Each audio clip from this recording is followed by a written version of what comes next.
तो चूंकि मैं आयुर्वेद का व्यक्ति हूँ, यदि चिकित्सा शास्त्र के अनुसार हम बात करें, वात पित्त और कफ होते हैं, तो इसको अध्यात्म के साथ आप कैसे जोड़ेंगे? मेरे दर्शकों को मुझे भी कैसे बताएंगे? अध्यात्म का लेना देना है बैलेंस से और स्वीकृति से। हमारी 3 चीजें हैं, वात पित्त कफ। तो देखिए, आयुर्वेद भी कहता है ये जितनी बैलेंस रहेंगी उतना आप अच्छे रहेंगे। मेरी तो आज एक जिज्ञासा है और मेरे दर्शकों की भी आज जिज्ञासा है जानने की, चूंकि आप ओशो के अनुयायी हैं, ये मुझे समझा दीजिए संभोग से समाधि की ओर क्या होता है? संभोग में तो है, समाधि तक जाना है। संभोग द्वारा समाधि नहीं कहा गया, संभोग से समाधि कहा गया। एक उन्होंने कहा था कि dogs lives in white houses, जैसे ओशो के आश्रम में लिखा हुआ था dogs live in white house, और एक और लिखा था कि डॉग्स और पॉलिटिशियन आर नॉट अलाउड, कुत्ते और राजनीतिक प्रवेश नहीं करेंगे आश्रम के अंदर। तो मेरे आश्रम के बाहर भी मैं एक बोर्ड लगाऊंगा कि राजनीति बाहर छोड़ के यहाँ प्रवेश करें, राजनीति नहीं चलेगी। मेरे देश के यूथ्स को यानी सुबह दोपहर शाम अपनी अच्छी जीवन शैली के लिए क्या करना चाहिए?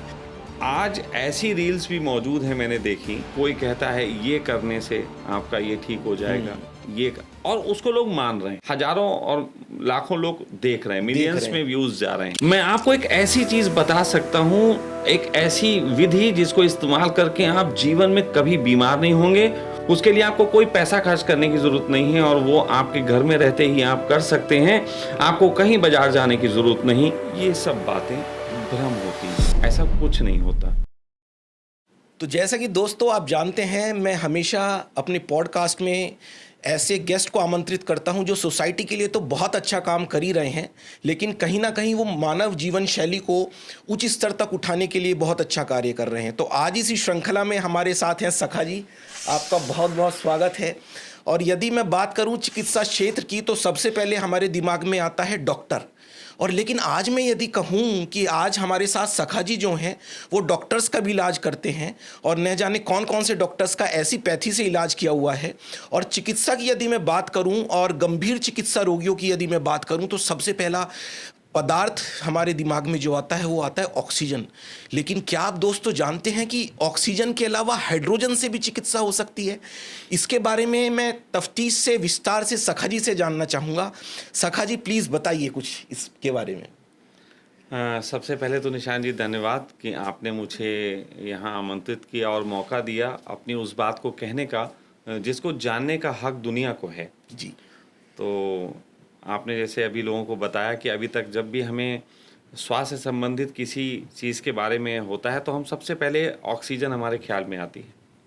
यहाँ तक कि हमको ऐसा बताया गया है कि ऑक्सीजन ही हमारी एक तरीके से प्राणवायु है, लेकिन ये थोड़ा सा गलत है, क्योंकि इसके कहते नहीं कि और भी कुछ है इसके पीछे का।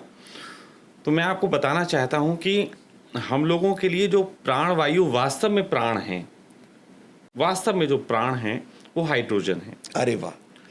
और वो हाइड्रोजन प्राण इन अर्थों में नहीं है कि हम उसको लें, वो है।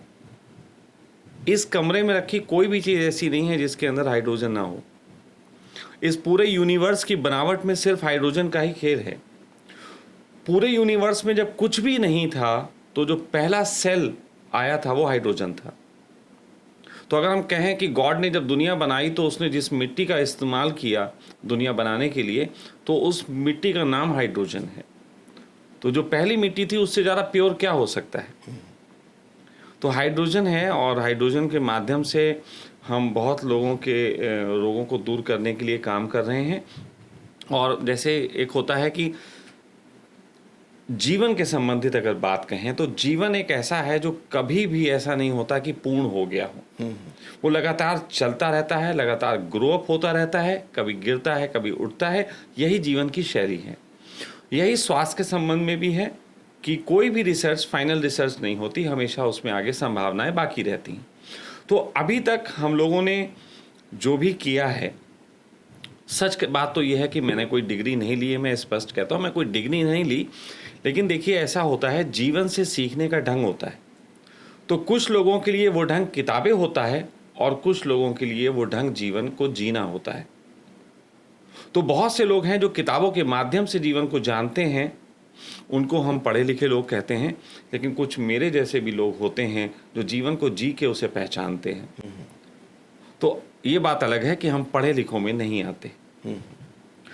तो यहाँ पे हमारी जो पैथी है वो एक अद्भुत तरीके से हमने खोज में उसको शामिल किया। और ऐसा कभी कभी फील होता है निशांत कि हमारे यहाँ चिराग लग गया।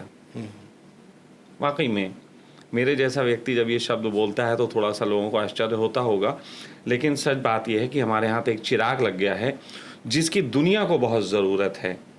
हम चीख चीख के इस चीज़ को कह रहे हैं कि आप हमें सुनो, समझो, जानो।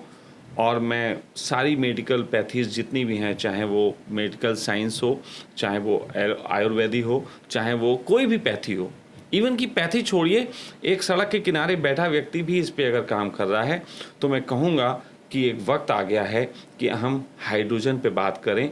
हाइड्रोजन को हम लोगों के उपचार के लिए बात करें। एक ज़माना था अगर कोई आपसे कहता कि हाइड्रोजन से बिजली बन सकती तो आप नहीं मानते। आज बन रही है। हाइड्रोजन से कारें चल रही हैं। हाइड्रोजन से लोगों का इलाज भी संभव है, बहुत अच्छे ढंग से संभव है। और हमने देखा है और लगातार कि हम ऐसे रोगों को ठीक कर रहे हैं जिसके लिए सारी मेडिकल साइंस हैंड्स अप कर देती है। मैं तो बहुत ज़्यादा अभिभूत हूँ वाकई में ये बात जान के कि जैसा कि आपने कहा कि मुझे चीख चीख के लोगों को समझाने की ज़रूरत पड़ रही है। बिल्कुल। और ओशो डिसाइपल भी आप हैं। आपने धारण किया हुआ है चोला, हालांकि मैं इसको चोला नहीं कहूँगा, ये चोला तो नहीं है, ये तो मॉडर्न मॉडर्न ड्रेस है। तो चोला नहीं है। असल में मैं ओशो का डिसाइपल हूँ और इन अर्थों में मेरी जिम्मेदारी और बढ़ जाती है क्योंकि मैं एक सन्यासी हूँ। और सन्यासी होने के नाते मेरी दो जिम्मेदारियाँ हैं। एक जिम्मेदारी मेरी अपनी आत्मा के प्रति है कि मैं ऑनेस्टी से जीवन जीऊँ, और दूसरी मेरी जिम्मेदारी उस समाज के प्रति है कि जिस समाज ने मुझे भोजन, शेल्टर और चीज़ें दी, उस समाज को मैं भी कुछ दे के जाऊँ। और एक तीसरी जिम्मेदारी है जिसको कहना जिम्मेदारी शब्द गलत है क्योंकि वो बात है प्रेम की। वो जिम्मेदारी है अपने गुरु के प्रति कि आप कुछ ऐसा करें कि आपके नाम से आपका गुरु पहचाना जाए। और मैं समझता हूँ कि इन तीनों जिम्मेदारियों को निभाने के लिए अगर एक कॉमन फैक्टर है जो कि चाहिए तीनों आयामों में, वो है ऑनेस्टी, वो है ट्रू, कि आपको ट्रू मैन जीना पड़ेगा। क्योंकि बात जहाँ कॉन्शियस की आती है, अपनी कॉन्शियस की आती है, तो बिना सत्य के अपनी कॉन्शियस की रक्षा नहीं की जा सकती। सत्य उसका कवच है। तो सबसे पहले मैं सत्य को जीता हूँ और उसके बाद फिर कहता हूँ तो सत्य को ही कहता हूँ। मेरी कोशिश किसी को मैनिपुलेशन की नहीं है, जैसा मुझे दिखता है वैसा मैं कह देता हूँ और इसके तहत ही मैं काम कर रहा हूँ सारा। मुझे तो जो आपने ये तीन बातें बताई हैं, इसमें से सिर्फ एक बात को जानने की जिज्ञासा है कि आप सन्यासी हैं। तो मैं ये जानना चाहता हूँ और अपने दर्शकों को भी ये जनवाना चाहता हूँ कि सन्यासी बिना शादी के ही बना जा सकता है, शादी करके भी बना जा सकता है? नहीं, देखिए, अगर हम सन्यासियों की बात कहें तो अगर हम पुराने फ़कीरों में बात करेंगे तो जितने भी ऋषि मुनि होते थे उन सबकी पत्नियां भी होती थीं। ऋषि पुत्र हुए हैं, बहुत कुछ हुआ है दुनिया में। तो शादी से सन्यास का लेना देना नहीं है। जी जी जी जी। सन्यास का लेना देना है कि आप किस दिशा में बढ़ रहे हैं। देखिए, आज एआई का ज़माना है, तो मैं बात छेड़ देता हूँ। दुनिया में चर्चा हो रही है कि एआई खतरनाक है। बात ये नहीं है कि एआई खतरनाक है। एआई का बेचारी का क्या दोष? एआई खतरनाक तब हो सकती है जब वो ऐसे व्यक्ति के पास आ जाए जो उसकी ताकत का गलत इस्तेमाल करे। कोई भी टेक्नोलॉजी एक इनोसेंट है, वो किसके पास आई है इस पे बात होती है। तो उसी तरीके का सन्यास है। सन्यास आत्मा की यात्रा की बात है। सन्यास, देखिए, आप समझिए कि जैसे मैंने कहा 3 फर्ज होते हैं बाहर के, ऐसे अपने फर्ज होते हैं। पहला फर्ज हमारा होता है अपने शरीर के प्रति हम उसे स्वस्थ रखें। दूसरा फर्ज हमारा होता है कि हमारी जो भावनाएं हैं, हमारी जो अभिव्यक्तियां हैं, उन्हें प्रकट कर सकें। और तीसरा वही होता है कि हमारी कॉन्शियस ग्रो करे। और कॉन्शियस ग्रो की अगर बात की जाएगी तो जैसे बूंद का लक्ष्य होता है सागर पाना, ऐसे ही हर एक का लक्ष्य परमात्मा में लीन होना है। तो आप परमात्मा में लीन नहीं हो सकते, लेकिन आत्मा में लीन हो सकते हैं, क्योंकि आत्मा ही परमात्मा में लीन होती है। तो ज़्यादातर लोग कहेंगे आत्मा तो सबके पास है, लेकिन वो किस दिशा में जा रही है ये एक बात है। एक व्यक्ति की आत्मा जो है पूरी बिजनेस में है, एक व्यक्ति की आत्मा पूरी स्त्रियों में है, एक व्यक्ति की आत्मा पूरी फिल्मों में है, एक व्यक्ति की आत्मा जो है वो बाहर जगत में है, और एक व्यक्ति की आत्मा है कि मैं ट्रू होके जीऊँगा, सच्चा होके जीऊँगा, जैसा हूँ वैसा प्रकट करूँगा, झूठ नहीं बोलूँगा। तो सन्यास है अपनी आत्मा को भोजन देना। ये कौन कैसे देता है, ये अलग अलग ढंग हैं। कोई शादी करके देता है, कोई बिना शादी के देता है। मैं ना तो ये कहूँगा कि शादी करना ज़रूरी है, मैं ना ये कहूँगा कि शादी ना करना ज़रूरी। जिसका जैसा हो, अगर आप अपनी आत्मा को संभाल लेते हैं, इट्स इनफ। आपने कैसे संभाला? कहते हैं कि कृष्ण ने 1 अरब 20 करोड़ लोगों की हत्या के बीच में अपनी आत्मा को संभाला, वरना इतना बड़ा रक्तपात देख के तो कोई भी विचलित हो जाता। लेकिन कृष्ण ने वहां संभाला। कबीर ने एक फकीरी के बीच अपने कैरेक्टर को संभाला। राजा जनक ने गद्दी पे बैठे बैठे अपनी आत्मा को ऊंचाइयों पे पहुंचाया। तो ये सब सन्यासी हैं। सन्यासी का किसी गेटअप से, किसी चीज से लेना देना नहीं होता। सन्यासी है कि क्या आप उसके जीवन से वो पाते हैं जैसा वो कहता है, जैसा वो जीता है, और वो शांत कितना है, किस जगह वो किस चीज को कैसे एनकाउंटर करता है। तो सन्यासी के समय के साथ साथ, युगों के साथ साथ चीजें बदली हैं। सतयुग में सन्यासी की अलग परिभाषा थी, कलयुग में अलग होगी। हर युग में सन्यासी की परिभाषा अलग होगी। तो बस इतना ही समझ लीजिए, मैं एक सन्यासी हूँ जो अपनी आत्मा की रक्षा की कोशिश करता हूँ। उसमें मैं कितना सफल हूँ ये मेरी मृत्यु बताएगी। अभी तो जीवन चल रहा है। 3 पहलुओं के बारे में सखा जी आपने बात की, तो चूंकि मैं आयुर्वेद का व्यक्ति हूँ, तो मैं आपसे जानना चाहूँगा कि कहीं ना कहीं क्या वात, पित्त और कफ 3 प्रकार के मानव जीवन में, यदि चिकित्सा शास्त्र के अनुसार हम बात करें, वात, पित्त और कफ होते हैं, तो इसको अध्यात्म के साथ आप कैसे जोड़ेंगे? मेरे दर्शकों को और मुझे भी कैसे बताएंगे वात, पित्त और कफ के बारे में? हाँ, देखिए, जीवन में 3 का पता नहीं क्यों बहुत ज़्यादा लेना देना है। जैसे कि 3 कलर हैं। हाँ। सब कुछ उन्हीं से बनता है। हाँ। सारे कलर का निर्माण उन 3 से ही होता है। 3 हमारे भगवान कहे जाते हैं, ब्रह्मा, विष्णु, महेश। उन्हीं से सब कुछ होता है। और 3 ही सेल्स हैं, आपके इलेक्ट्रॉन, प्रोटॉन, न्यूट्रॉन। उन्हीं से सब कुछ होता है। और लाइफ के अगर 3 पार्ट कहें तो जनरेटर, ऑपरेटर और डिस्ट्रॉयर, तो एक तरीके से गॉड हो जाता है। तो 3 की अपनी एक बड़ी महिमा है। तो आपने बात के पित्त कफ के बारे में जो बात कही, इसका अध्यात्म से लेना देना, तो मैं आपको सिंपली एक चीज़ बताता हूँ। अध्यात्म का लेना देना है बैलेंस से और स्वीकृति से। 2 ही चीज़ों पे अध्यात्म टिका है मेरे देखे। एक अध्यात्म है यौगिक अध्यात्म, जैसे कि हमारी 3 चीज़ें हैं, वात, पित्त, कफ। तो देखिए, आयुर्वेद भी कहता है ये जितनी बैलेंस रहेंगी उतना आप अच्छे रहेंगे, और जितना आप स्वस्थ रहेंगे उतना आपका मस्तिष्क अच्छा रहेगा। तो एक तो तरीका ये है कि एक व्यक्ति यौगिक तरीके से अपने जीवन को इतना अच्छा निर्मित करे, खान पान की शैली, चलने फिरने की शैली, आपने जीवन जीने की शैली, नींद की शैली, हर चीज़ की शैली में इतना बैलेंस करे कि उसके बाद पित्त कफ जो हैं तीनों बैलेंस रहें। तो पहला उपयोग तो यही है कि जो योगिक, क्योंकि योगियों द्वारा ही ये चीज़ें खोजी गई। तो लेकिन हम आपने अध्यात्म पूछा है, तो अध्यात्म में अगर मैं केवल योग की बात करूंगा तो मैं जो बचे हुए पक्ष हैं उनके प्रति थोड़ा सा ईमानदारी कम दिखाऊंगा, और ऐसा मैं कर नहीं सकता। तो बात यह है कि वात, पित्त, कफ जो है वो बैलेंस रखना योगियों का काम है, और योगी उसको बैलेंस रख के आनंदित महसूस करता है। जो योगी उसको बैलेंस नहीं कर पाता, उसके जीवन में आनंद नहीं उतरता, क्योंकि उसकी सारी सोच इसी चीज़ पे निर्भर करती है। ठीक है, अब आते हैं दूसरी चीज़ें हो गई हैं कि वात, पित्त, कफ को अगर हम तंत्र की भाषा में देखें तो तंत्र कहता है कि हम इसकी चिंता नहीं करते वात, पित्त, कफ की, क्योंकि वात, पित्त, कफ तो शरीर में है, लेकिन शरीर के पीछे जो शरीर में है वो कौन है? जहां द ठौर कितने है? तो जहां द ठौर है कॉन्शियस का। अब कॉन्शियस के बाद कॉन्शियस दूसरे नंबर पे, अगर शरीर में हम चेतना की बात करें तो मस्तिष्क पे आ जाएगी बात। मस्तिष्क के बाद शरीर आता है, फिर शरीर में ये 3 चीजें हैं। तो जो आपका एक तरीके से तंत्र होगा, तो तांत्रिक व्यक्ति कहेगा कि हमें तो भाई जब भूख लगेगी हम खाते हैं, जब नींद लगेगी हम सोते हैं, हम बाहर में चिंता नहीं करते कि हमारा ये बैलेंस रहेगा कि नहीं रहेगा। ठीक है, तो ये हो गया तंत्र का फैक्टर। अब एक होता है भक्ति का फैक्टर। भक्त का फैक्टर ये कहता है, भक्त कहता है ना तो मुझे वो विधियां पता है कि मैं बैलेंस कर सकूं, ना ही मुझे ये पता है कि मूड क्या होता है, क्योंकि मूड तो मेरा कभी पिज्जा खाने को जाता है, कभी कुछ। मैं कैसे पहचानूं कि आत्मा की तरफ से आ रहा है? तो फिर भक्त कहता है कि मैं किसी को गुरु बनाऊंगा, गुरु जैसा कहेगा मैं उसका पालन करूंगा।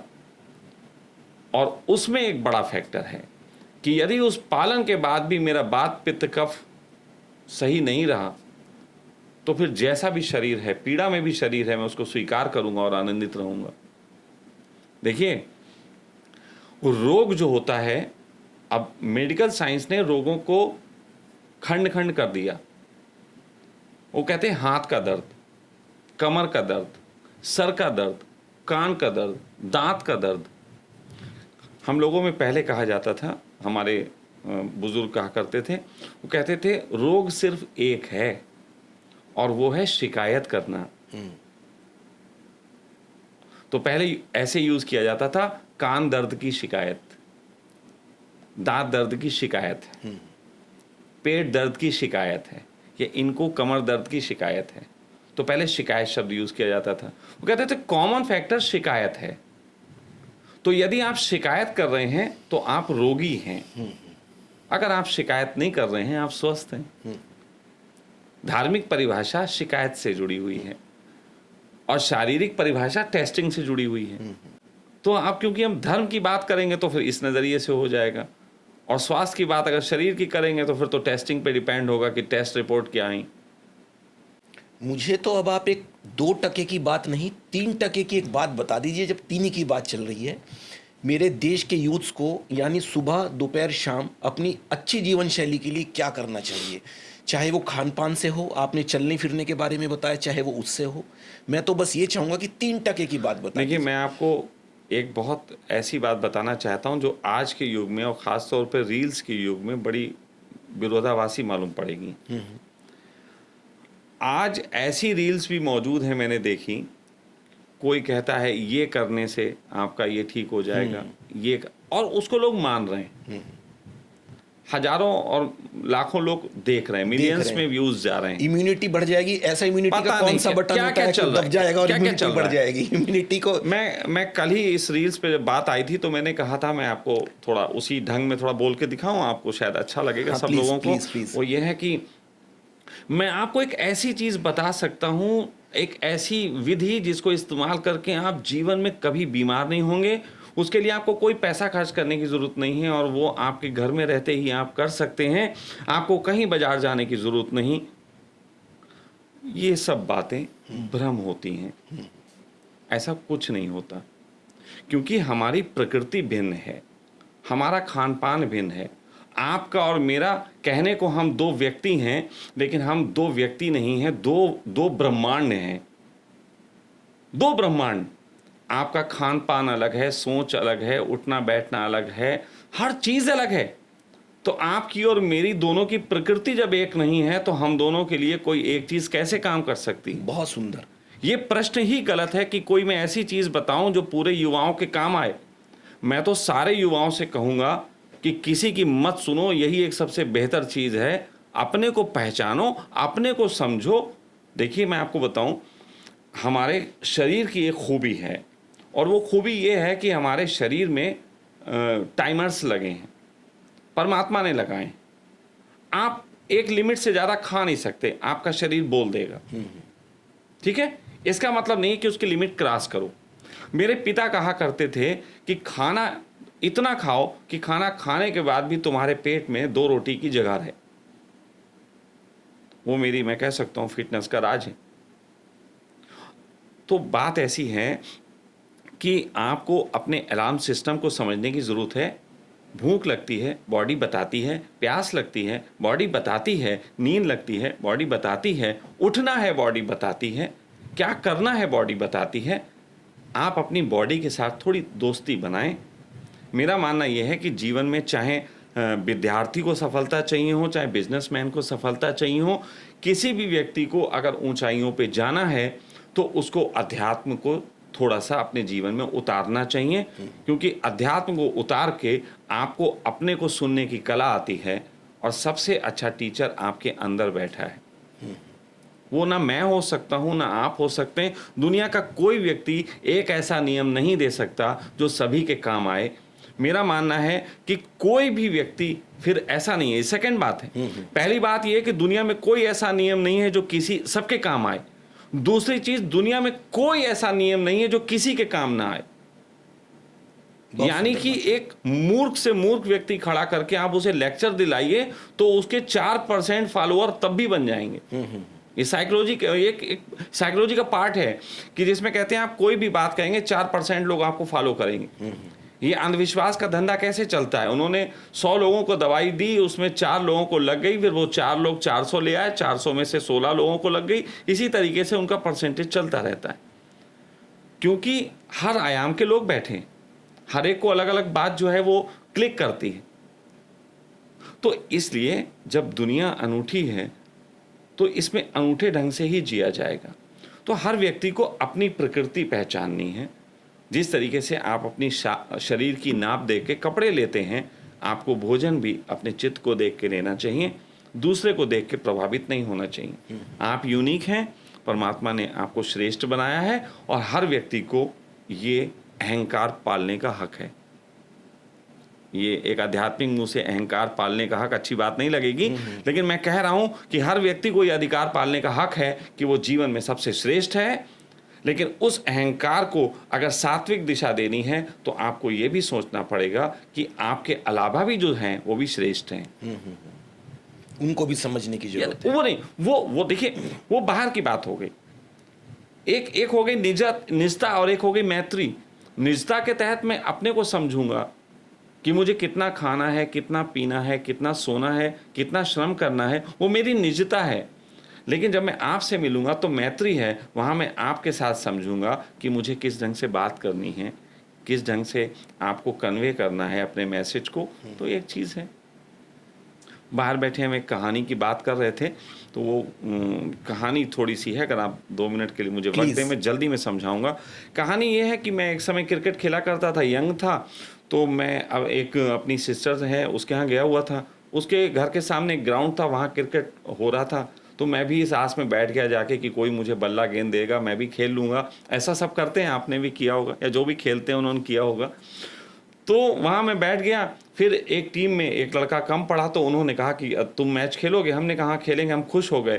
पूरा मैच हो गया, उन्होंने ना हमें बॉलिंग दी ना बैटिंग दी, और वो मैच हार गए।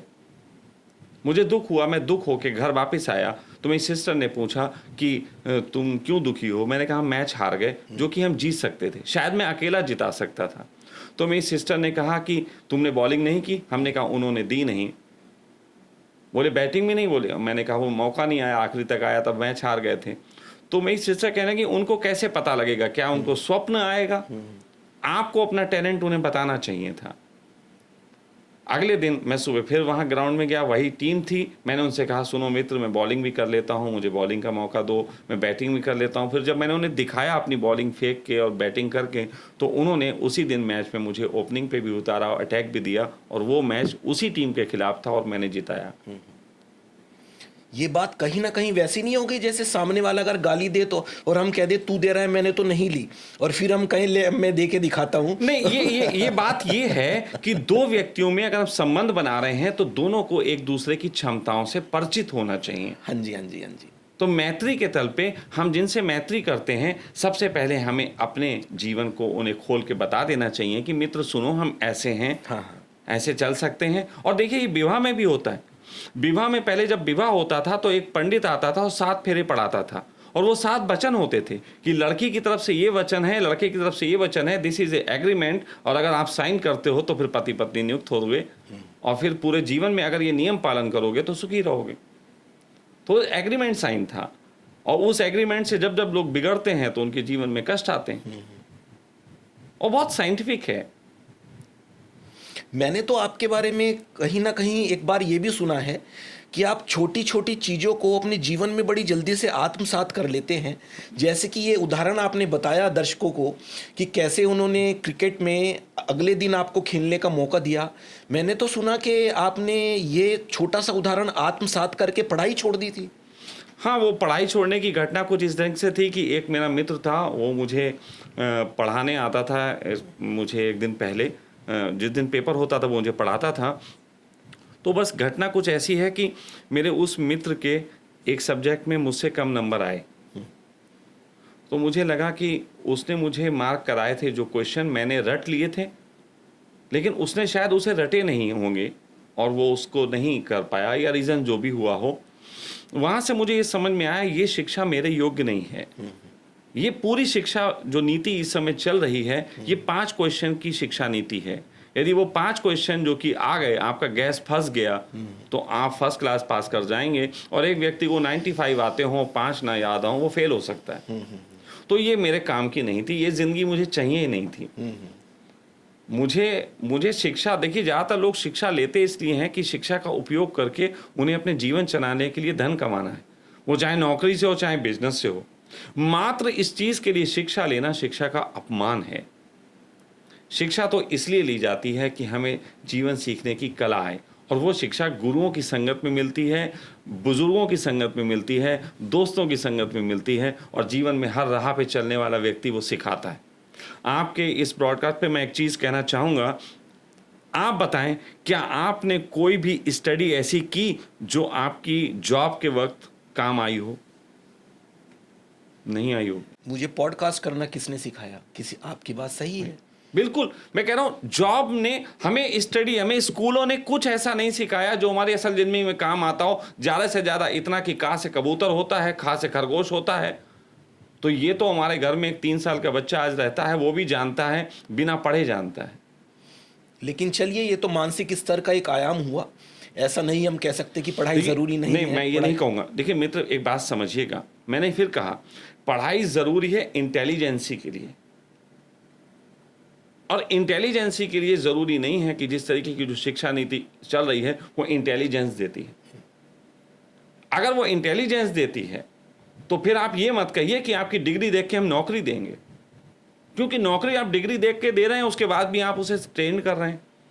तो मेरे कहने का मतलब ये है, उसे इंटेलिजेंसी की शिक्षा दीजिए, और उसके बाद कहिए इस इंटेलिजेंस के साथ आप मार्केट में जाइए और अपने लिए जीवन के आयाम खोजिए कि आप बिजनेस करते हैं कि जॉब। ये क्यों कहते हैं कि ये डिग्री मिल जाएगी, इससे ये नौकरी मिल जाएगी? आप लालच के बेस पे शिक्षा क्यों दे रहे हैं? आप इंटरेस्ट के बेस पे क्यों नहीं दे रहे?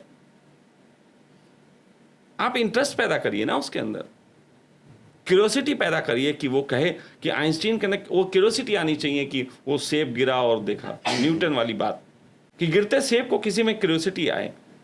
उन लोगों ने मुझे खिलाया नहीं और नेक्स्ट डे जाके मैंने उनसे फिर डील करके और अच्छा काम कर लिया, तो ये क्यूरियोसिटी है। हम बच्चे के अंदर क्यूरियोसिटी नहीं पैदा करने देना चाहते। हम तो कहते हैं बेटा ये पढ़ ले, इससे आपको पैसे मिल जाएंगे, इससे आप आईएएस बन जाओगे। आईएएस क्यों बन जाओगे? बोले पैसे कमाएंगे। पैसे कमाने के लिए आईएएस बनना है? पैसा तो एक राह चलता भिखारी भी कमा लेता है।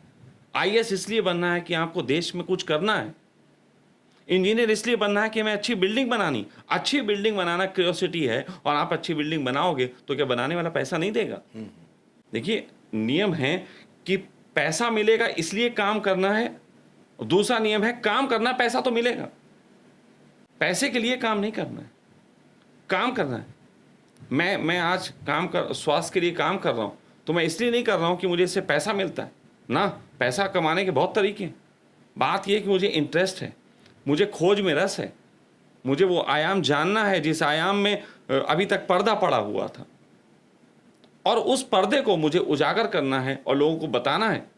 पैसा तो मिल ही जाएगा, क्योंकि लोग तो अपनी बीमारी के लिए पैसा लेके घूम ही रहे हैं कि ठीक कर दे।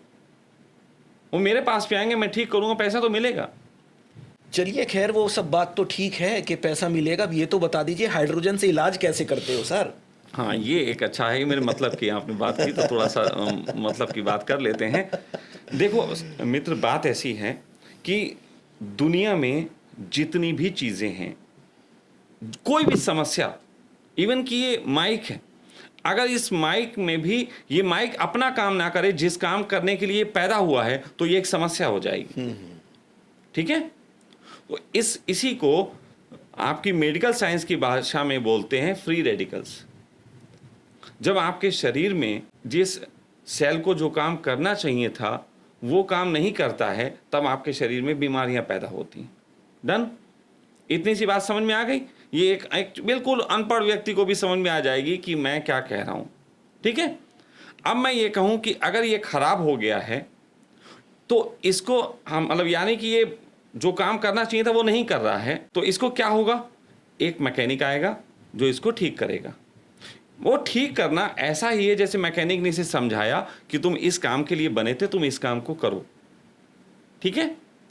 लेकिन बॉडी में जो हमारे सेल्स हैं उनको कौन समझाएगा? अब क्वेश्चन ये है ना लोग कि आपने उदाहरण तो यहाँ वाला दे दिया, अब उन सेल्स को कौन समझाएगा? देखिए, अगर कोई व्यक्ति थोड़ा सा समझदार है और वो जीवन को समझता है तो उसे पता होना चाहिए कि सेल भी एक पूरा विज्ञान है, पूरा ब्रह्मांड है। आयुर्वेद में कहा जाता है कि हमारा शरीर में वो सब कुछ है जो ब्रह्मांड में है। अब मैं कहूं कि हमारे सेल में वो सब कुछ है जो हम में है। यानी कि एक सेल से हमारे एक शशांक तैयार किया जा सकता है, एक सखा तैयार हो सकता है।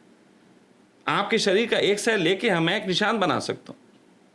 तो यानी कि आपके एक सेल में सब कुछ है ना, यानी कि पूरा माइंड भी उसके अंदर है, उसके अंदर ये भी है कि हमें करना क्या था, सब कुछ है, लेकिन उसे समझाने वाला सेल नहीं है। तो हमने इसको ऐसे पकड़ा कि देखिए, हाइड्रोजन जो है वो दुनिया का फर्स्ट मॉलिक्यूल है और वो सबसे छोटा है, उससे छोटा कुछ नहीं है। वो इतना छोटा है कि आपके विचार के जो सेल होते हैं उसमें प्रवेश कर सकता है। विचार के भी सेल होते हैं, लोग ये मानेंगे, लोग कहेंगे कैसी बात कर रहे हो, हाँ होते हैं, विचार के भी सेल होते हैं। एटम के पीछे भी बहुत सारी चीजें होती, अभी भी खोज जारी है कि इनको तोड़ के देखो इनके पीछे क्या है। सबसे पीछे विचार मिलेगा आपको, सबसे पीछे भाव मिलेगा। तो वो इतना छोटा सेल है कि आपके वहां पे भी प्रवेश कर जाता है। दूसरी चीज, जब हमने इस पे खोज की तो हमें पता लगा, क्योंकि मैं ज्योतिष के माध्यम से भी करता हूं, केवल हाइड्रोजन नहीं है। अच्छा, हाइड्रोजन को सपोर्ट करता है ज्योतिष, फिर उसको रागा, ये पूरा साइंस है, रागा के साथ एक योग निद्रा, 4 चीजों का जोड़ से हम थेरेपी कर रहे हैं। तो इसमें हाइड्रोजन पे जब हमने रिसर्च किया तो पता लगा हाइड्रोजन जो है वो बृहस्पति ग्रह से है, मतलब बृहस्पति में पूरी हाइड्रोजन है। तो हाइड्रोजन को अगर ज्योतिष में बात करेंगे तो इसको बृहस्पति कहा जाएगा। बृहस्पति ज्योतिष की भाषा के अनुसार गुरु है, और बृहस्पति एकमात्र ऐसा, अब जैसे कि अगर हम आपकी मेडिकल साइंस में बात करें, कोई भी सेल ऐसा नहीं है जिसके साइड इफेक्ट नहीं, कोई दवाई ऐसी नहीं जिसके साइड इफेक्ट नहीं, कोई काम ऐसा नहीं जिसके साइड इफेक्ट नहीं। दुनिया में कोई भी ऐसी चीज नहीं जिसके साइड इफेक्ट नहीं। लेकिन अगर ज्योतिष में पूछेंगे तो कहेंगे कि बृहस्पति एक ऐसा ग्रह है जो साइड इफेक्ट नहीं देता। बृहस्पति कभी किसी का बुरा नहीं करता। बृहस्पति को आप गाली भी दो, बृहस्पति कुछ नहीं करता। बृहस्पति को लोगों ने बहुत कुछ कहा, बृहस्पति फिर भी सह गया। तो बृहस्पति कोई किसी को नुकसान नहीं पहुंचाता, नुकसान के लिए बना ही नहीं है, उसके पास नुकसान का कंसेप्ट ही नहीं है। तो वैज्ञानिकों ने 20 साल से इस सेल्स पे काम किया, एक मशीन बनाई, जापान में इस पे बहुत काम हुआ। आज जापान और चीन पूरा इसको यूज कर रहा है, लेकिन वो यूज कर रहा है डिटॉक्स के लिए। ओके, ठीक है। अब मैं आपको बताता हूँ वो डिटॉक्स के लिए यूज कर रहा, लेकिन जब हमने इसको यूज किया तो हमें पता लगा इसे मोर पावरफुल, ये कुछ और है और बड़ी ताकत है जिसको हम यूज नहीं कर पा रहे हैं। जैसे किचन में रखे चाकू से हम अदरक काट रहे हैं, लेकिन उसी चाकू से लोग इलाज कर ले रहे हैं। तो वो उन्होंने मोर पावर उसमें देखा, तो मैंने देखा कि इसमें मोर पावर है, हम इसको और यूज कर सकते हैं डीप जाके। तो फिर हमने स्टडी की तो हमें पता लगा कि न्यूरॉन्स की हमारी जो प्रॉब्लम्स हैं, हमारे मस्तिष्क में जो होती हैं न्यूरोलॉजिकल प्रॉब्लम्स, वो प्रॉब्लम ऐसी हैं जिसका आज तक कोई सोल्यूशन नहीं कर पाया है मेडिकल साइंस। वो कहता है कि हम वहाँ पे जाके कुछ नहीं कर सकते। तो जीन थेरेपी, अभी आपने एक देखा होगा, एक जीन थेरेपी चली है। अब जीन थेरेपी का जिक्र इसलिए कर रहा हूँ क्योंकि आगे मेरी बात में जीन थेरेपी से कनेक्ट होगी हमारी थेरेपी। जीन थेरेपी ये करती है कि उन्होंने कहा कि जैसे एक आप थोड़ा सेहत आपकी अच्छी है और एक बहुत पतला दुबला आदमी है, तो पतले दुबले आदमी में सिर्फ इतना है कि उसमें एक जीन नहीं है जो कि मोटा बनाता है, और एक व्यक्ति कोई सेहत अच्छी है, इसका मतलब है उसमें वो जीन है जो सेहत अच्छी करता है। एक व्यक्ति के अंदर ऐसा जीन है जो उसे मोटा बनाता है।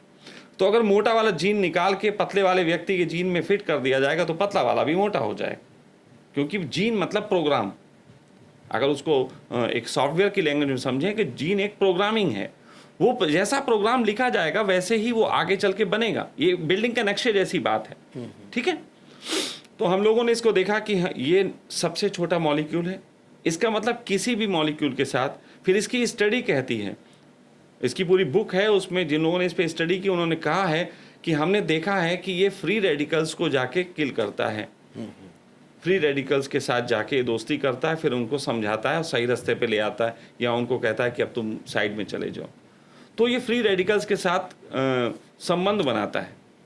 जब हमने इसको पकड़ा तो हमने कहा ये तो बृहस्पति ग्रह वाली बात हो गई कि गुरु को कहीं भी भेज दो वो ज्ञान ही देगा। कहते नहीं पहले सन्यासी लोग, आज लोग कहते हैं कि भारत देश में करोड़ों सन्यासी हैं। मैं कहता हूं जब करोड़ों आपके पुलिस वाले हो सकते हैं यहाँ के सिस्टम को संभालने के लिए कि कोई क्राइम ना करे, तो लोग क्राइम ना करें इसको देशना देने के लिए करोड़ों सन्यासी क्यों नहीं हो सकते? और सन्यासी को तो आप सैलरी भी नहीं दे रहे हो। सन्यासी तो बेचारा अपने आप लोगों से खाना मांग रहा है और दुनिया को ज्ञान भी दे रहा है कि भाई साहब सही से जियो, भाई साहब बुरा काम ना करो, भाई साहब कुछ गलत ना करो। तो सन्यासी को इतना अपमान क्यों? तो उसी तरीके से सन्यासी को जहाँ भेजोगे अच्छा ज्ञान देगा।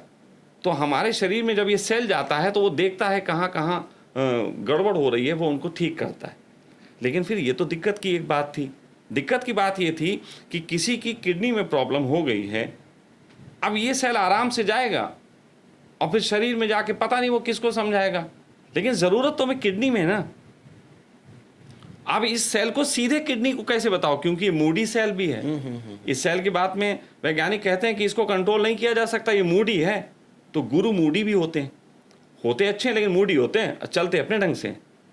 तो गुरु को सही दिशा में उनसे आशीर्वाद प्राप्त किया जाए, इसका एक पूरा प्रोसेस है। क्योंकि मैं खुद भी गुरु हूँ, सन्यासी हूँ, तो मैं इसको समझ पाता हूँ कि गुरु को कैसे डील करना है। तो इस बृहस्पति सेल को हमने फिर ज्योतिष के हिसाब से इसको समझा कि किसी व्यक्ति में प्रॉब्लम है तो कौन सी एनर्जी उसकी डिस्टर्ब्ड है। जैसे आप वात पित्त कफ की बात कर रहे हैं, उसी तरीके से बॉडी में एनर्जीज होती हैं। अगर वो एनर्जीज डिस्टर्ब हैं तो आदमी को होगी। ये एक ज्योतिष चिकित्सा शास्त्र है। तो उसके हिसाब से हमने इसको पकड़ा और फिर हमने देखा कि हम किस ऑर्गन पे क्या प्रॉब्लम है और वो किस हिसाब से है, उससे संबंधित हमने रागा तैयार किए और हमने उसको हाइड्रोजन आपको लगाई और फिर उसको ऐसे रागा दिए कि आपको किडनी में अगर हाइड्रोजन का पहुंचाना है तो हमने एक रागा तैयार किया उस व्यक्ति के हिसाब से। वो रागा कोई एक नहीं है कि लोग हमसे यहाँ पूछें कि सका जी रागा बता दीजिए हम भी लेने लग जाएंगे, ऐसा नहीं होगा। आपकी कुंडली के हिसाब से पूरी रिसर्च करके वो रागा निकलता है, फिर किस दिन किस टाइम पे आपकी हीलिंग एनर्जी एक्टिव होती है, उस टाइम पे हम आपको वो थेरेपी देते हैं और वो रागा सुनाते हैं जिसमें आपके ये सेल हाइड्रोजन्स के जो मॉलिक्यूल हैं वो उस ऑर्गन के जो सेल्स हैं जो वर्क नहीं कर रहे हैं, फ्री रेडिकल में कन्वर्ट हो गए हैं, उनको जाके समझा सके कि तुम इस काम के लिए हो। सीधे उनसे दोस्ती कराने का हमारा काम है। बहुत अच्छा। सखा जी, मैं चूंकि मूत्र गुर्दा रोग विशेषज्ञ हूँ, हजारों लोगों को डायलिसिस से बचाया है। बहुत सारे पेशेंट्स ऐसे आ जाते हैं कि हमारी चिकित्सा के अंतर्गत आने के बाद भी बहुत फ्रूटफुल रिजल्ट्स नहीं मिलते। तो कहीं ना कहीं मुझे ऐसा लग रहा है, चूंकि आप ये जानते हैं कि भाई डॉक्टर साहब जो है मूत्र गुर्दा रोग विशेषज्ञ हैं, तो बार बार आपने किडनी गुर्दा का नहीं, वो आपकी एनर्जी हमसे मैच खा गई, इसलिए हम वही कहने लगे, बस इतनी सी बात है। तो चलिए, ऐसे कोई पेशेंट यदि आते हैं मेरे पास कि मेरी चिकित्सा के बाद भी उनको आराम नहीं आ रहा, तो मैं सखा जी के लिए ज़रूर बोलूँगा। देखिए, हमने स्लोगन ही यही दिया।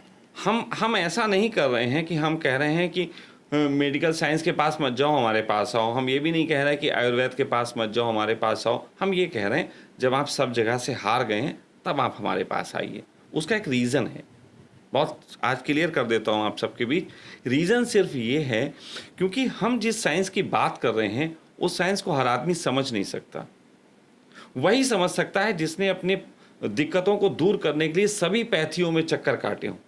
जब आदमी किसी रोग को लेके किसी पैथी के चक्कर काटता है तो वो 6 महीने 8 महीने में खुद एक डॉक्टर हो जाता है। और डॉक्टर को मैं बहुत आसानी से समझा सकता हूं कि मैं कैसे ठीक करूंगा। मुझे उनको समझाना आसान है। तो हमने ये थोड़ी सी चालाकी कह लीजिए या जो भी हमने कहा, जब आप सब जगह से थक जाएं तब हमारे पास आएं, क्योंकि तब आप मेरी पैथी समझ भी पाएंगे और आप उस गंभीरता से इलाज भी ले पाएंगे जिस गंभीरता से हम आपको दे रहे हैं। फिर दूसरा ये है कि थोड़ी सी महंगी है हमारी पैथी। उस महंगी होने की वजह से जो लोग सब पैथी में इलाज करा सकते हैं उन्हीं के पास इतना धन भी होता है कि वो हमारी पैथी तक भी आ सकते हैं। मोस्ट ऑफ हर आदमी यूज़ नहीं कर सकता। ये भी हमें कहाँ है आपकी पैथी के लिए? फिलहाल तो देखिए, हमारा चंडीगढ़ में हेड ऑफिस है। उसके अलावा हमारा एक काठमांडू में भी सेंटर है और हमारा एक सेंटर रुड़की में है। अभी सहारनपुर में एक बहुत बड़ा हमारा सेंटर बन रहा है जिसमें 250 से ज़्यादा लोगों के रहने की, खाने की व्यवस्था होगी। वहाँ मेडिटेशन और सारी चीज़ें भी सब शामिल रहेंगी। एक बड़ा जगह बन रही है और जल्द ही इसको और तरीके से फैलाने की बात है। तो फिलहाल तो आप इसमें जो नंबर दिए जा रहे होंगे उस नंबरों पे संपर्क कर सकते हैं और सखा वेलनेस की थेरेपी को जानने समझने के लिए आप हमसे आ सकते हैं, बात कर सकते हैं। सारी बातें समझ आ रही हैं, लेकिन ये बार बार जो रागा रागा रागा सुनाते हैं, ये रागा तो कान सुनेंगे, किडनी कैसे रागा सुन लेगी? देखिए ऐसा है कि अगर आपको मैं थोड़ी देर के लिए कहूँ कि आप अपनी, मैं इसको पहले भी यूज़ किया है लेकिन यही यूज़ कर रहा हूँ सिंपली, मैं आपसे कहूँ आप गर्दन हिलाइए, ऐसे ऐसे करके करिए। आप कहेंगे ठीक है लेकिन मैं क्यों करूँ? सपोज दैट आपको मैं करवाना चाहता हूँ और आपको बताना नहीं चाहता, तो मैं कुछ ऐसे म्यूज़िक बजा सकता हूँ जो आपकी गर्दन सितार के म्यूज़िक में हिलने लग जाएगी। आपकी ये भी तबला बजा दूंगा तो आपकी बॉडी के किस पार्ट पे होगा वो आप समझ लीजिए। अभी घुंघरू की आवाज़ दे दूंगा तो बॉडी के किस पार्ट को हिलने लगेगा पता लग जाएगा। अभी ढोल बजा दूंगा तो हिप हिलने लग जाएंगे, होगा ना। तो जितने भी हमारे ये हैं म्यूज़िक्स हैं, ये म्यूज़िक्स बहुत गहरे काम करते हैं। यहाँ तक कि अगर आप पूरा शास्त्र समझेंगे तो आप पाएंगे कि आपके खून का भी एक म्यूज़िक है, आपके पित्त और कफ का भी एक म्यूज़िक है। मैं आपको एक चीज़ बता देना चाहता हूँ कि लोग आयुर्वेद की बात करते हैं, प्राणायाम की बात करते हैं, लेकिन भूल जाते हैं कि प्राणायाम करा कहाँ जाता था। प्राणायाम 8000 फुट से ऊंचाई पे लोग जाके साधना करते थे। क्यों? 8000 फुट से ऊंचाई पे क्या होता है? 8000 फुट से ज़्यादा की ऊंचाई पे हाइड्रोजन अधिक होती है और ये ऑक्सीजन कम होती है। आप जब पहाड़ों पे जाते हैं तो आपको जो वॉमिट आती है इसलिए नहीं आती है कि आपने गाड़ी गोल गोल घुमाई, वो इसलिए आती है कि आप ज़रूरत से ज़्यादा हाइड्रोजन हील कर जाते हैं और आपकी बॉडी बहुत फास्ट जो है वो डिटॉक्स करने लगती है। इसकी वजह से आपको वॉमिटिंग आती है। लेकिन आप भूल जाते हैं कि वो ऋषि जो वहाँ बैठे थे, जो साथ साथ प्राणायाम भी कर रहे थे और फिर कुछ मंत्र भी पढ़ रहे थे, और हर ऋषि अलग तरीके का मंत्र पढ़ता था, सभी ओम ओम नहीं करते थे। यानी कि वो कौन सा मंत्र पढ़ता था और वो बॉडी के किस पार्ट पे अटैक कर रहा होता था, उसकी कौन सी ग्रंथि को कैसे काम कराया जाता था, ये पूरा शास्त्र था। यही मॉडर्न डेज में एक नैनो टेक्निक आई है जिसमें आपकी बॉडी में नैनो पार्टिकल्स डाले जाएंगे इंजेक्शन के माध्यम से, और एक कंप्यूटर पे बैठ के जो है वो ये तय किया जाएगा कि ये नैनो पार्टिकल आपके हार्ट पे जाएं और वहाँ पे कोलेस्ट्रॉल जो हो रखा है उसको वहाँ खा खा के ख़त्म कर दें और फिर वॉश आउट हो जाएं। तो ये ऋषि मुनि पहले करते थे, नैनो पार्टिकल्स, यही तो मैं कर रहा हूँ। हम सिर्फ इतना किया मशीन। अब हम आपको बोले 8000 फुट की ऊंचाई पे जाओ, या फिर आप इंतजार करो बरसात होने का, क्योंकि जब बरसात होती है तो हाइड्रोजन नीचे आ जाती है, या फिर आप इंतजार करो जाओ केले का पत्ता लेके आओ, केले में हाइड्रोजन होती है, केले के पत्ते के ऊपर गर्म खाना डालो और झुक के खाना खाओ ताकि उसमें से जो गैस निकले वो आप हील करो। तो इतना सब आप नहीं कर सकते, तो इसके लिए अब मशीन बन गई। तो थैंक्स टू जापान जिन्होंने ये मशीन बनाई, तो हम उसको यूज़ कर रहे हैं। और ज्योतिष सनातन था, रागा सनातन था, हमने इन सबको यूज़ करके एक चीज़ दी है। बहुत इंटरेस्टिंग आज टॉपिक वाकई में छिड़ा, और मैं जहाँ तक समझ पाया हूँ सखा जी एक समीकरण बना रहे हैं 3 दोष का, पंच महाभूता का, बिल्कुल। 7 धातुओं का, सबका। प्राण वायु ना होके उससे भी बड़ी जो प्राण वायु है जिसको हाइड्रोजन बोला जाता है, वो प्रविष्ट कराई जाती है मानव शरीर के अंदर जैसे ऑक्सीजन कराई जाती है। रागा आदि से इनका समीकरण बनाया जाता है और व्यक्ति को एक अति उन्नत स्तर तक स्वस्थ करने की कोशिश की जाती है। देखिए जैसे आप कहें कि ब्रह्मा विष्णु महेश 3 हैं, तो ब्रह्मा विष्णु महेश की अलग अलग एनर्जी हैं, लेकिन इनको जिसने बनाया वो महा एनर्जी है। आखिर शंकर आंख बंद करके बैठे हैं तो इसका मतलब शंकर गॉड नहीं है, कोई और है जिसकी स्मृति में बैठे हैं। आप समझ लीजिए कि मामला तो और ऊंचे पे है। तो मैं ये कह रहा हूं कि ये जो हाइड्रोजन है जो आपको दिखना शुरू हुआ जो मॉलिक्यूल के रूप में, ये गॉड के बाद सेकेंड अथॉरिटी है, यूनिवर्स की सेकेंड अथॉरिटी आपका इलाज कर रही है। भाई आप थोड़ा समझने की कोशिश करो कि इतनी बड़ी पावर आपको ट्रीट कर रही है, उसके सामने सब बेकार है, सब बेकार। तो हम बस उसको कैसे उससे प्रेयर कर सकें कि प्लीज आप मेरी कर दो, वो वाला काम मैंने किया है। मेरी तो आज एक जिज्ञासा है और मेरे दर्शकों की भी आज जिज्ञासा है जानने की, क्योंकि आप ओशो के अनुयायी हैं। ये मुझे समझा दीजिए संभोग से समाधि की ओर क्या होता है। बहुत सारे लोगों की जिज्ञासा है। और एक उन्होंने कहा था कि dogs leaves in white houses, तो बहुत सारी कंट्रोवर्सीज उनके जीवन के साथ जुड़ी हुई हैं, फिर भी इतने सारे अनुयायी, मैं भी कहीं ना कहीं उनका अनुयायी हूं। लेकिन ये बात, चूंकि आप कहीं ना कहीं इस स्तर में मेरे सीनियर हैं, तो मुझे बताइए कि ये कैसे। देखिए, जिस समय अमेरिका को दुनिया की महाशक्ति कहा जाता था, तब ओशो ने अमेरिका के व्हाइट हाउस के लिए कहा था कि dogs live in white house.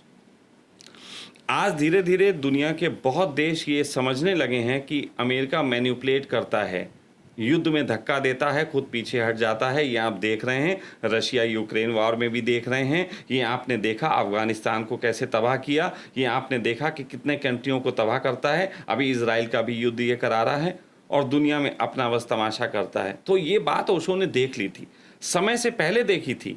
एक आध्यात्मिक व्यक्ति होने के बावजूद भी समाज के प्रति उनके फर्ज थे कि समाज को आगाह करना कि देखो ये दिखते हैं अच्छे लोग लेकिन ये शैतान हैं। तो उन्होंने, ओशो ने तब कहा था कि dogs live in white house, कुत्ते रहते हैं व्हाइट हाउस के अंदर। ये कंट्रोवर्शियल, उसके बाद ओशो पे बहुत अटैक हुए। ओशो को अमेरिका छोड़ना पड़ा, 28 कंट्रीज में उनका प्लेन नहीं उतरने दिया गया, उनको प्रवेश की परमिशन नहीं थी। तो बहुत वो एक क्रांतिकारी थे। और अगर मैं उनसे जुड़ा हुआ हूँ तो मैं ये कहूँगा कि भले ही मैं भगवान राम ना हो सकूँ, लेकिन मैं एक अंगत तो हो ही सकता हूँ ना। रावण के सामने अगर संदेश की बात आएगी तो मैं ये नहीं कहूँगा कि मेरे राम तुमसे निपट लेंगे, मैं ये कहूँगा कि मुझसे ही पहले तू निपट ले, फिर आगे की बात करते हैं। ठीक है, तो वही मेरा ढंग है। तो और रही बात दूसरी, आपने कहा कि ओशो ने कहा था संभोग से समाधि की ओर ये समझाएं, तो इसको समझें। संभोग में तो आप हैं, आप समझिए। जैसे राइट नाउ आई एम इन दिल्ली, तो दिल्ली में तो हम हैं, हमें हरिद्वार जाना है। तो अगर मैं आपसे कहूं कि दिल्ली से हरिद्वार की ओर, तो क्या इसका मतलब है कि दिल्ली को सर पे रख के हरिद्वार जाएंगे या दिल्ली छोड़ के हरिद्वार जाएंगे? तो शब्दों में ही पूरा ज्ञान है। संभोग में तो आप हो, समाधि तक अगर आपको जाना है तो संभोग से आगे बढ़ना होगा। दिल्ली छोड़ेंगे नहीं तो हरिद्वार पहुंचेंगे नहीं। संभोग में तो हैं, समाधि तक जाना है। संभोग द्वारा समाधि नहीं कहा गया, संभोग से समाधि कहा गया। लेकिन जो मूर्ख हैं, जिनकी सारी सोच ही एक गलत धारणा के तहत है, जैसे आप एक बच्चा देखें, बहुत खूबसूरत सा बच्चा है लेकिन वो नग्न है, तो आदमी को कुछ नहीं दिखता, नंगा दिखता है। वगैरह तो नंगा, अरे भाई खूबसूरत बच्चे की भी तारीफ कर लो, नंगा बाद में कह देना। लेकिन तुमने अपने अंदर का नंगापन उस बच्चे को थोप दिया। बच्चे की खूबसूरती नहीं देखी, उसकी इनोसेंटनेस नहीं देखी, उसकी नग्नता देखी। ओशो की इनोसेंटनेस देखो कि वो तुमसे कह रहे हैं कि संभोग से समाधि की ओर। उनकी मासूमियत देखो कि वो डर नहीं रहे अमेरिका में रहते हुए और कह दे रहे हैं कि dogs live in white house. अगर मैनिपुलेशन वाले होते, आज करके सन्यासियों की तरह होते, तो सरकार से समझौता कर लेते। अमेरिका में 64,000 एकड़ जगह जिसकी हो, और इस स्टेटमेंट से 64,000 एकड़ जगह जीरो हो गई, डायनामाइट से उड़ा दिया गया ओशो का आश्रम। तो ये तभी किया जा सकता है जब एक आदमी बहुत मासूम हो और सच्चा हो। मैं आपको बताता हूं, साहसी होने के लिए मासूम होना जरूरी है, साहसी होने के लिए ताकतवर होना जरूरी नहीं है। वरना तो जो मिस्टर यूनिवर्स हो वो सबसे ज्यादा साहसी होना चाहिए, क्योंकि उसके पास बहुत ताकत है। लेकिन मिस्टर यूनिवर्स तो सबसे डरपोक होता है। साहसी होने के लिए इनोसेंटनेस चाहिए, साहसी होने के लिए एक आदमी को सच्चा होने की जरूरत होती है, क्योंकि मासूमियत से ही वो ताकत आती है जो धर्म में ताकत कही गई, सच्चाई की ताकत। मासूमियत के बगैर नहीं आ सकती, मैनिपुलेशन से नहीं आ सकती। आजकल के सन्यासी अपने छोटे छोटे आश्रम बचाने के लिए सरकारों से समझौते करते हैं। मैं एक आश्रम चलाता था ऋषिकेश में, छोटा सा आश्रम था। वहाँ एक बार एक नेताजी आ गए, कोई होंगे किसी पार्टी के, मुझे क्या लेना देना, आ गए, कहेंगे जी एक रूम खुलवा दीजिए। हमने कहा किस लिए? बोले जी वो थोड़ा बैठेंगे, दारू पियेंगे। हमने कहा आप मेरे यहाँ कैसे बैठ सकते हैं, मैं कोई ऐसा नहीं होने वाला। तो कहने के जी वो हम तो नेता हैं। हमने कहा नेता होंगे आप अपने घर के, उन्होंने मुझे वहाँ बहुत परेशान करने की कोशिश की, कई बार उन्होंने रोड़े अटकाए। हमने कहा आप रोड़े कितने अटका लीजिए, लेकिन ये सब नहीं होने वाला। तो कहने का अर्थ ये है, ये तभी आ सकता है जब आपको उनसे अपने स्वार्थ सिद्धि ना करनी हो। राइट नाउ रजनीशपुरम बन रहा है, रजनीशपुरम के आस पड़ोस में सड़कों की ज़रूरत है, थोड़ी टूटी हुई हैं गांव के अंदर की। तो लोग मुझसे कहते हैं कि नेताओं से बात करो। हमने कहा आज मैं इनसे अगर बात करूंगा अपनी स्वार्थ सिद्धि के लिए कि ये रोड बना दें, तो कल को यही कहेंगे कि आश्रम से हमें इस तरीके की हमें बोटिंग करवाओ। हमने तो स्पष्ट वहाँ गेट पे, जैसे ओशो के आश्रम में लिखा हुआ था dogs live in white house, और एक और लिखा था कि डॉग्स और पॉलिटिशियन आर नॉट अलाउड, कुत्ते और राजनीतिक प्रवेश नहीं करेंगे आश्रम के अंदर। तो मेरे आश्रम के बाहर भी मैं एक बोर्ड लगाऊंगा कि राजनीति बाहर छोड़ के यहाँ प्रवेश करें, राजनीति नहीं चलेगी। और रही बात सड़क की, तो हम धीरे धीरे खुद बना लेंगे। सरकार ने इतना हमारे लिए सड़कें बना ली, तो एक छोटी सड़क तो हम भी बना सकते हैं। बिल्कुल, तो ये ढंग है। बहुत सारी जिज्ञासाओं को आज आपने शांत किया, बड़ी मीठी मीठी बातें की। और आपकी एक जिज्ञासा और थी, आप मुझसे पॉड से पहले पूछ रहे थे कि डॉक्टर साहब आपका जो सुवासित आंवला प्रोडक्ट है वो बड़ा धूम मचा रहा है। तो जिज्ञासा की बात भी आ गई, मीठे की बात भी आ गई। आज आपकी मैं वो जिज्ञासा शांत कर देता हूँ कि सुआंवला है क्या। हाँ, क्योंकि मुझे पता चला था कि आप जो दे रहे हैं वो एक अच्छा सा आप आंवले का एक प्रोडक्ट है जो आपने शहद के साथ बनाया है। हाँ। तो जिज्ञासा तो उठी थी, क्योंकि देखिए मैं आपको सच बताऊं, आज की हालत में ये है कि एक बच्चे से कहो क्या खाना है, तो बच्चा तुरंत कहेगा वो पिज्जा, है ना, वो तुरंत जो है वो कोई चॉकलेट या ऐसी चीज़। क्या नेचुरली हमारे यहाँ कुछ कमी थी।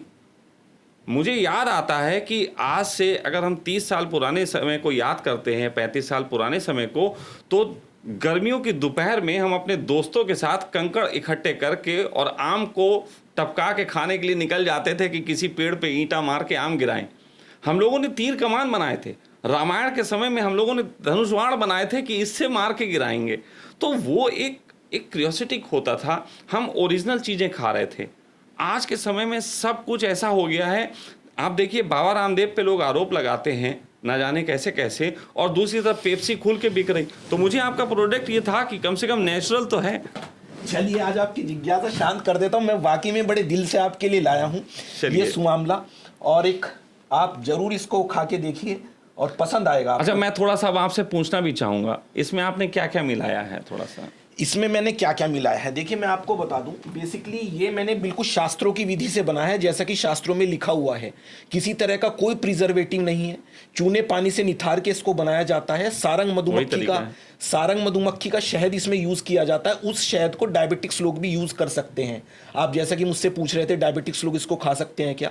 सफेद तिल, सौंफ, प्रवाल पिष्टी, गुलाब जल, केवड़ा, अश्वगंधा का एक्सट्रैक्ट, यानी मैंने इसको एक स्थूल लेवल पर उस तरीके से बनाया है कि आपके तीनों दोष को, सातों धातुओं को और पंच महाभूता को कहीं ना कहीं बैलेंस कर। देखिए मैं आपको सच कहूँ तो स्वास्थ्य के लेवल पे मैंने इतनी स्टडी नहीं की जितनी आपने की आयुर्वेद पे और सब, लेकिन हाँ इतना ज़रूर कहूँगा कि पिछले 2-3 साल से मेरा बहुत सल्यूट रहा है उन सब चीज़ों के तहत जो कि नेचुरली प्रोडक्ट पे काम करते हैं।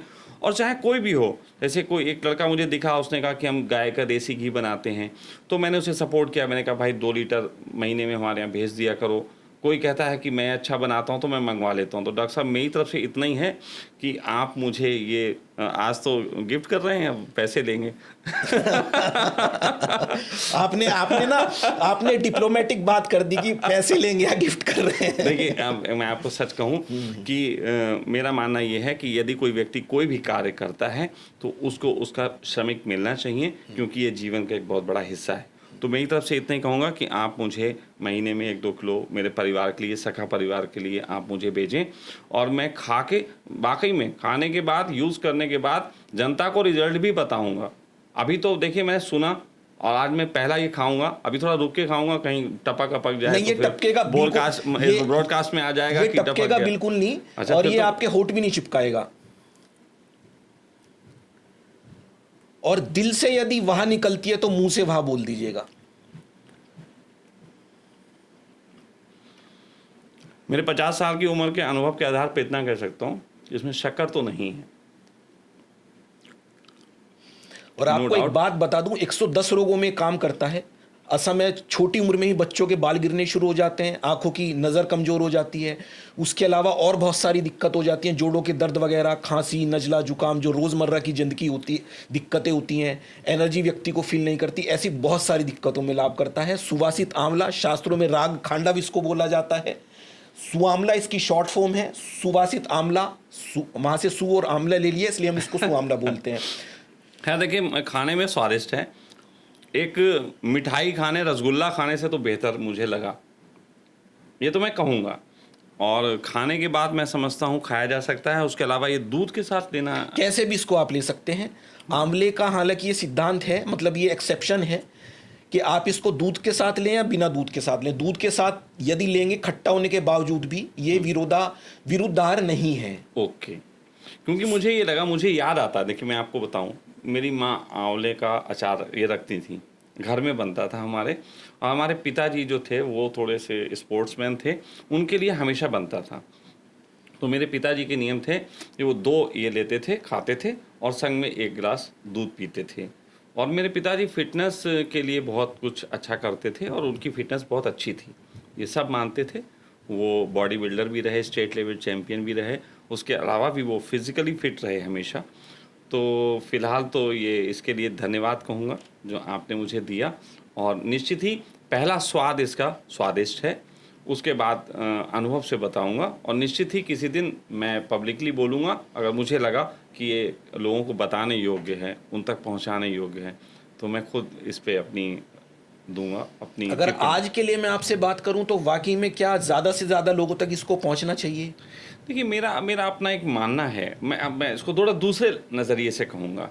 देखिए, हम सब जो हैं स्वाद ग्रंथियों के गुलाम हैं। मोस्ट ऑफ आदमी कुछ ना कुछ खा तो रहें।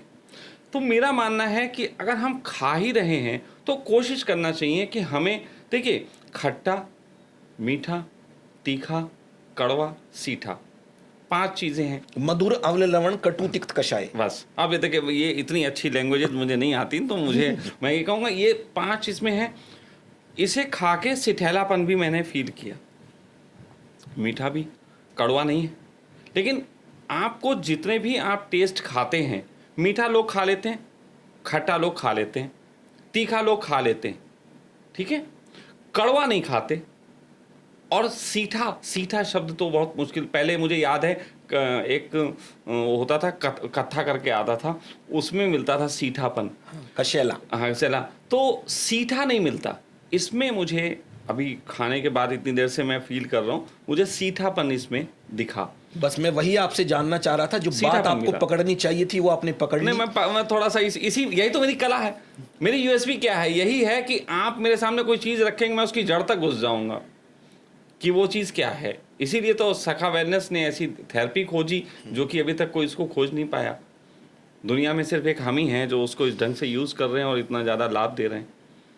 तो बात ऐसी है कि नो डाउट इसमें कुछ तो है, बाकी तो एक लंबे समय इसको यूज़ करके, कम से कम 1-2 महीने यूज़ करने के बाद ही कोई प्रतिक्रिया देना मैं बेहतर समझूंगा। तो कोई ऐसा मत समझना मैं इनका ऐड करने आ गया। ये तो यार, अब किसी ने यार कोई कुछ खिलाएगा तो उसकी तारीफ तो करोगे, नहीं करोगे? अब पॉडकास्ट है तो यहीं कर देंगे हम। तो वैसे भी आप लोगों को पता ऐसे रहे कि अगर बरमूडा में बैठे हैं तब भी अपनी बात कहनी है, क्योंकि मोल करो तलवार का, पड़ा रहने दो ज्ञान और म्यान।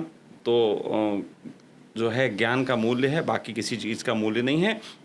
ये इसको बेचते हैं, क्या करते हैं, मुझे इसकी परवाह नहीं है। लेकिन हाँ, इसे खा के जो मैंने फील किया वो मैं आपसे कहूँगा, निसंदेह करूँगा। किसी का बिजनेस बढ़े तो भी, किसी का बिजनेस घटता हो इससे तो भी, मुझे कोई इससे परवाह नहीं। बहुत बहुत धन्यवाद आपका, बहुत अच्छा लगा आज आपके साथ ये पॉड करके। निशान जी, मुझे भी मज़ा आया। और अच्छी बात ये रही कि ये ब्रॉडकास्ट आपने लीग को तोड़ते हुए कुछ हमारे साथ बातें की, मुझे इससे अच्छा लगा। और हमेशा मैं ये कहता हूँ, आपके माध्यम से लोगों से कह रहा हूँ, निशान जी के माध्यम से हम कोशिश करेंगे आगे बड़े ब्रॉडकास्ट हों। वैसे हम आश्रम भी जब बन जाएगा तो वहाँ पे मीटिंग्स किया करेंगे, 100-100 200 लोगों के बीच में बात रखेंगे।